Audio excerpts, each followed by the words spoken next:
अस्सलाम नाज़रीन, मैं हूं डॉक्टर मसूद परवेज़ और आज एक नए टॉपिक के साथ आपकी खिदमत में हाज़िर हूं। और ये टॉपिक आपको असल में समझाना है कि क्योंकि लोगों को जब तक टेक्निकल लोग नहीं समझाएंगे तो लोगों का नुकसान होगा। तो आपको लॉजिक से समझाना है कि आप क्या कर रहे हैं। 4-5 चीज़ों को डिस्कस करेंगे कि आप ये गलती कर रहे हैं, इससे बच जाएं। ये आपके लिए ये मुनासिब कारोबार नहीं है। मसलन बीएसएफ का लार्वा लोग उसके पीछे क्यों पड़े हुए क्यों हैं? क्योंकि यूट्यूब पे अमेरिकन जो है वो वहाँ पे बीएसएफ है, ब्लैक सोल्जर फ्लाई, उसका लार्वा, उसकी ट्रेनिंग भी करवा रहे हैं उसका फार्म। लेकिन आप ये देखें कि हमारे यहाँ अगर हम मक्खी भी इंपोर्ट करेंगे, अपनी मक्खी भी हमें पसंद नहीं है। बाहर की मक्खी, अमेरिकन मक्खी, गोरों की मक्खी, वो हमें पसंद है। और वो 200-250 रुपए का एक वो मक्खी आप लेके तो उसको पालते हैं। अगर वो स्केप कर जाए, किसी सुराख से निकल जाए, तो आप वो मक्खी वापस तो नहीं आएगी, तो आपका नुकसान है। फिर वो ज़्यादा डेलिकेट है हमारी मक्खी से। यानी इस टेम्परेचर में जो 1-2 लोगों ने फार्म बनाया तो उनकी मक्खी मर रही है, हमारी मक्खी बिल्कुल ठीक ठाक फिर रही है। तो इसलिए जो ब्लैक सोल्जर फ्लाई है उसका लार्वा हमारे मौसम के मुताबिक, हमारी कंडीशन में वो मुआफिक नहीं है। आप ने अगर लार्वा बनाना है तो आप हाउस फ्लाई से बनाएं, अंडे बराबर ही हैं तकरीबन। और ये मक्खी अगर मरती है मर जाए, जिंदा रहती है रह जाए, आपका नुकसान नहीं है, क्योंकि ये खुद ब खुद आती है और अंडे दे के चली जाती है और लार्वा पैदा हो जाता है।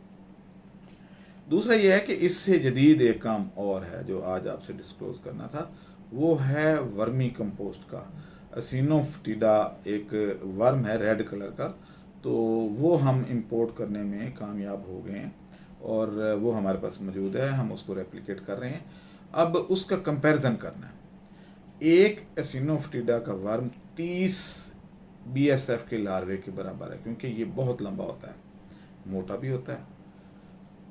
दूसरी बात यह है कि ओवरऑल अगर आप देखें कि टोटल वेट जो आपके पास लार्वा से आ रहा है और जो आपका असिनोफिटिडा से आ रहा है, उसमें अगर एक वर्म 30 के बराबर है तो ये वज़न ज़्यादा आता है आपके पास, ये ज़्यादा अच्छी मीट प्रोडक्शन है।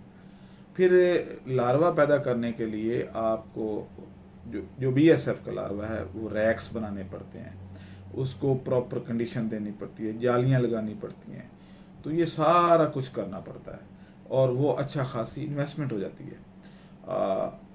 जबकि इधर जो है, इधर कुछ भी नहीं चाहिए, आपको सिर्फ एक पॉलीथीन चाहिए, ज़मीन लेवल होनी चाहिए, साइडों पे ईंटें लगानी है और सिर्फ गोबर चाहिए और उस गोबर पे ये पलता है। और जब आप एक हफ्ते की उसको इरिगेशन करते हैं उस गोबर को, तो उसमें से गैसेस ख़त्म हो जाती हैं।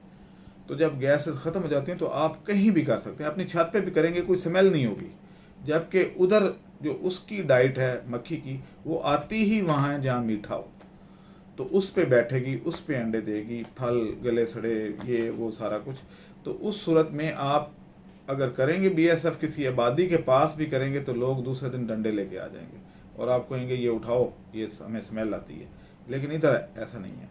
फिर ये है कि अगर आपने लार्वा और रेड वर्म इकट्ठे पालने हैं तो देन क्या करना होगा कि क्योंकि लार्वा जो है वो 2-3 इंच नीचे होता है सरफेस से, और जो ये रेड वर्म है ये तकरीबन 2 फुट नीचे चले जाते हैं, और अगर पॉलीथीन ना रखें तो 4 फुट 5 फुट भी नीचे चले जाते हैं।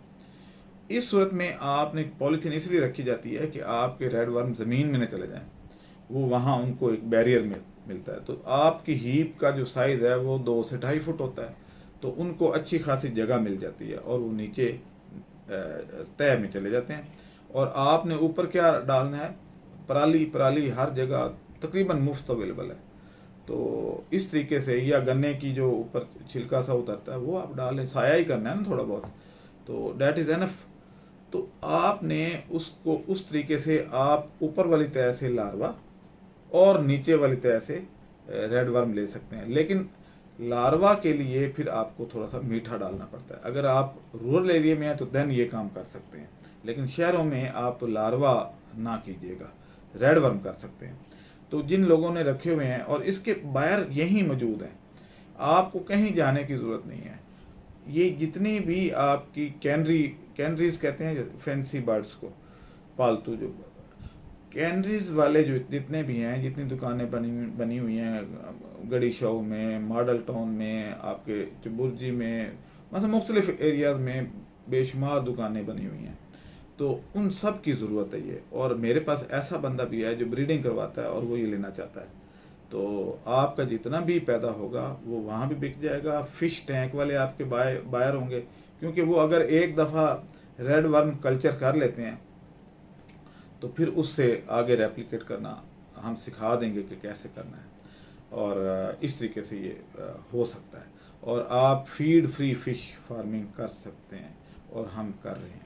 आप अगर देखना चाहें तो हमारे फार्म को विज़िट कर सकते हैं। अब हमें बायोफ्लाक की ज़रूरत नहीं, जो हम इतना महंगा लेके आते थे, प्रोबायोटिक्स ये वो, उसकी कोई ज़रूरत नहीं है। अब इस तरीके से इसमें एक तो अमोनिया पैदा नहीं होता। इस तरीके से आप देखें हमारे मछली फार्म जो ट्रेनिंग पे कल लोग आए थे, कोई एक भी मछली मरी हुई नज़र आई है कहीं? और इसी तरीके से हमारे अपने फार्म पे बिल्कुल सही सलामत चल रही है। तो इस तरीके से बायोफ्लाक को भी बाईपास किया जा सकता है। मछली आपको नज़र आ रही होती है, सारे पैरामीटर्स आपको क्लियर नज़र आ रहे होते हैं। बायोफ्लाक में ये है कि उसमें पानी गदला हो जाता है और आपको मछली नीचे नज़र नहीं आती, और नीचे पड़ा हुआ गोबर भी नज़र नहीं आता। तो इसलिए आप इस पे तवज्जो दें, और अगर किसी को चाहिए हो तो रब्ता करें, और इसकी मज़ीद डिटेल मेरे से पर्सनली ले सकते हैं। मुझे पता है कि आवाज़ बदल के मेरे से लोग मेरे जो नकाल हैं वो नॉलेज लेके बाद में करते हैं, लेकिन नो प्रॉब्लम। आप मुझे इसलिए थोड़ा सा होता है कि हम इंडस्ट्री को डेवलप करना चाहते हैं, और हमने अपना रेट कम रखा हुआ है और नकालों ने ज़्यादा कर लिया।